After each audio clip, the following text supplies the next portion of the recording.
Places में yellow warning के साथ, और थंडरस्टॉर्म वार्निंग अगले 4 दिन के लिए दिया गया है। इसमें विंड स्पीड रहेगा 30 to 40 किलोमीटर प्रति घंटा। अभी जो heavy rainfall warning Gujarat region में दिया गया है, mainly southern districts Vadodara then Chhota Udaipur होते हुए साउथर्न जितना भी जिला है सबके लिए आइसोलेटेड प्लेसेस में heavy rainfall warning yellow warning के साथ दिया गया है, इंक्लूडिंग दमन दादरा नगर हवेली।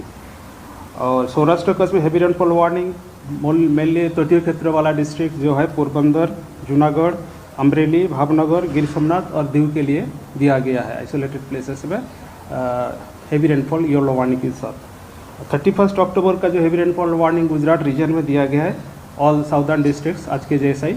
और सौराष्ट्र कच्छ में heavy rainfall district Amreli, Bhavnagar, Porbandar, Junagadh, Gir Somnath और दीव के लिए दिया गया है। थंडरस्टॉर्म ऑर्डर अगले 4 दिन के लिए है। ठंडा और फिशरमैन भाई के लिए अगले 3 दिन के लिए फिशरमैन वार्निंग है। इसमें स्क्वाले वेदर के साथ wind speed 40 to 50 kilometre gusting to 60 kilometre प्रति घंटा में रहेगा अगले 2 दिन। और तीसरा दिन मतलब 1 नवंबर को विंड स्पीड बढ़ेगी थोड़ा स्क्वाली वेदर के साथ, विंड स्पीड 45 to 55 किलोमीटर प्रति घंटा में गस्टिंग टू 65 किलोमीटर प्रति घंटा में होने का पूर्वानुमान है। इसमें सी कंडीशन जो रहेगा वेरी रफ टू हाई रहेगा। और जो कोस्टल का पवन का कोस्टल तटीय क्षेत्र में जो पवन का दिशा है इसमें उत्तर पूर्व से लेके तो उत्तरीय गुजरात तटीय क्षेत्रों में उत्तर पूर्व दिशा से पूर्व दिशा में पवन का दिशा है। और जो स्पीड है 25 to 30 knot gusting to 40 knots का पूर्वानुमान है अगले 12 घंटा के लिए। और दक्षिण गुजरात जो तटीय क्षेत्र है इसके लिए जो पूर्व पवन की दिशा है पूर्व से दक्षिण पूर्व दिशा में है। और जो स्पीड है 25 से 30 नॉट गस्टिंग टू 40 नॉट्स। अभी जो सिस्टम है हमारा डिप्रेशन प्रैक्टिकली पूर्व मध्य अरब सागर के ऊपर स्टेशनरी था अगले पिछले 6 घंटा में।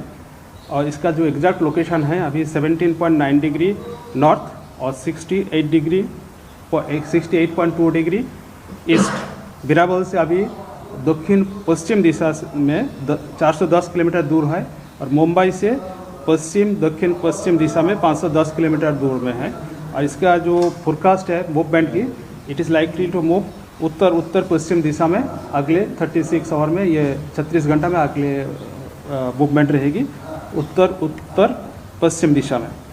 जो मैक्सिमम उच्चतम तापमान और न्यूनतम तापमान के लिए जो पूर्वानुमान है अगले 3 दिन के लिए कोई बड़ा बदलाव नहीं रहेगा उच्चतम तापमान में।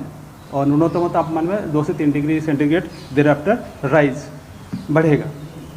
और मिनिमम जो न्यूनतम तापमान में कोई बड़ा बदलाव नहीं रहेगा अगले 7 दिन तक। अहमदाबाद के लिए आज का जो फोरकास्ट है लाइट टू मॉडरेट हल्का से मध्यम बरसात का संभावना रहेगा थंडर शावर के साथ। और जो मैक्सिमम टेम्परेचर का पूर्वानुमान है 27 डिग्री सेंटीग्रेड और मिनिमम 24 डिग्री सेंटीग्रेड के आसपास रहने का पूर्वानुमान है।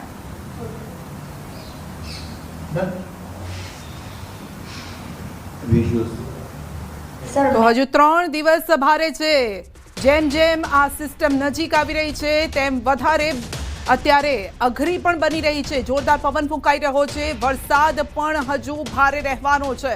3 દિવસ હવામાન વિભાગની આગાહી છે। 3 દિવસ સાચવજો, ખાસ કરીને ખેડૂતોએ સાચવવું પડશે। 40 થી 50 કિલોમીટરની ઝડપે પવન ફૂંકાવાની આગાહી।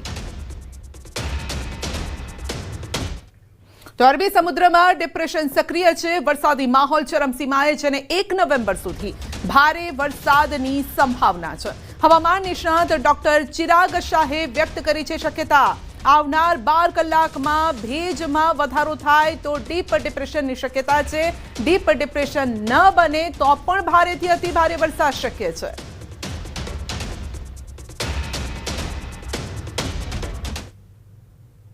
અરબી સમુદ્રમાં સક્રિય ડિપ્રેશને સૌરાષ્ટ્રના મોટાભાગના વિસ્તારોમાં તબાહી મચાવી દીધી છે અને ચોમાસુ પાકને મોટું નુકસાન થયું છે।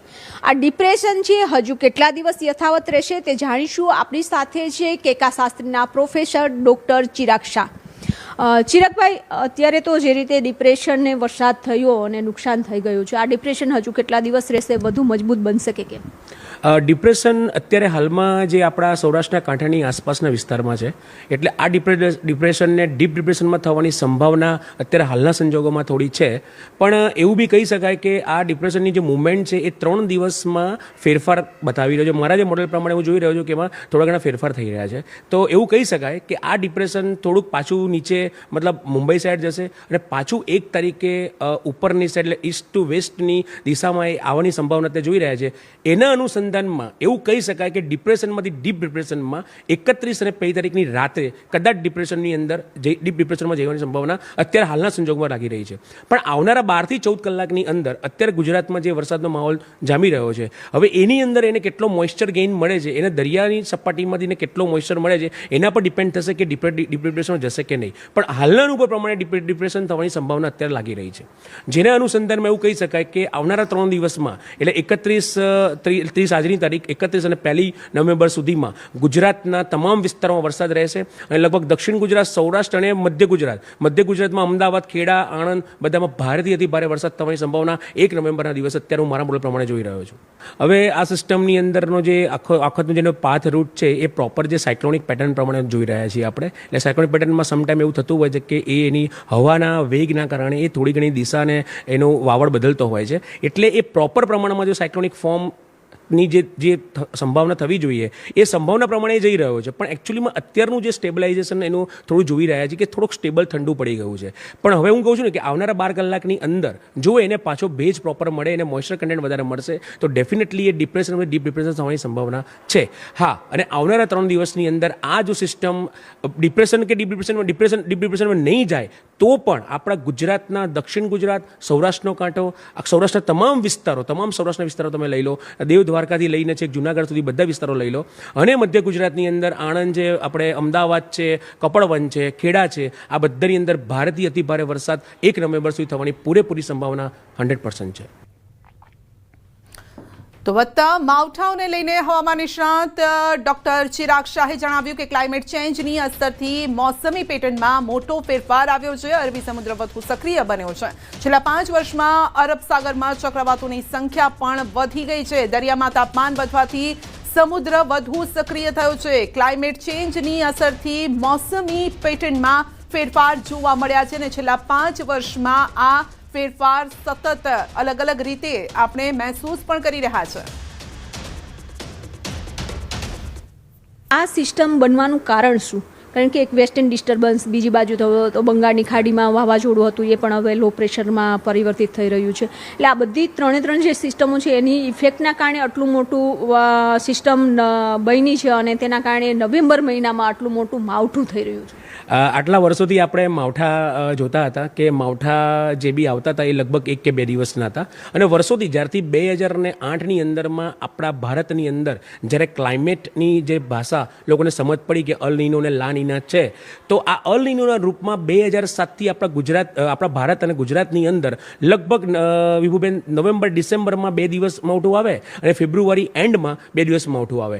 એ માવઠાની અંદર હવે આખી વરસાદની હેલી આવવા માંડી, સિસ્ટમ સક્રિય થવા મળી, વાવાઝોડા થવા મળ્યા. આની પાછળ ક્લાઇમેટની પેટર્ન જવાબદાર છે, ક્લાઇમેટ ચેન્જ જવાબદાર છે, ગ્લોબલ વોર્મિંગ જવાબદાર છે. આપણે ઘણી વખત ચર્ચા કરી ચૂક્યા છે. અને હવે 2017થી જે 2024માં જે દર વર્ષે કે 2 વર્ષના અંતરમાં આપણા ગુજરાતના કાંઠે જે વાવાઝોડા એ બધા આરબ સમુદ્રમાંથી આવ્યા છે. એટલે હું એવું કહેવું છું કે જે છેલ્લા 74 વર્ષનો જે આપણો ભારતનો ઇતિહાસ કાઢીએ એની અંદરમાં જે 2000ની પહેલાંના જેટલા બી વાવાઝોડા હતા એ લગભગ 10 કે 15 વર્ષે ફોર્મ થતા, એ બધા બંગાળના ખાડીમાં ફોર્મ થતા હતા. અને પહેલી વખત એવું છે કે 2017થી બધા જ વાવાઝોડા આરબ સમુદ્રમાં ફોર્મ થાય. એની પાછળ એક જ કારણ છે કે દરિયાની સપાટી વધી રહી છે, દરિયાનું પાણી વધી રહ્યું છે, ગ્લેશિયર ઓગળી રહ્યો છે, જેના કારણે આરબ સમુદ્ર બહુ એક્ટિવ થઈ ગયો છે. અને આ આરબ સમુદ્ર એક્ટિવ થવાના કારણે આવી નાની મોટી સિસ્ટમો સક્રિય કરીને દર મહિને આપણે જોઈ રહ્યા છીએ કોઈ નાની મોટી સિસ્ટમ આવીને ગુજરાતની અંદર વરસાદ કરે છે અને બચારા ખેડૂતોને હેરાન કરી નાખે છે. હવામાન નિષ્ણાંતોનું તારણ છે કે આ સિસ્ટમને કારણે 1 નવેમ્બર સુધી ભારે વરસાદ છે ગુજરાતના અનેક જિલ્લાઓમાં થશે. કેમેરામેન નિલેશ સોસા સાથે વિભુ પટેલ, ન્યૂઝ 18 ગુજરાતી.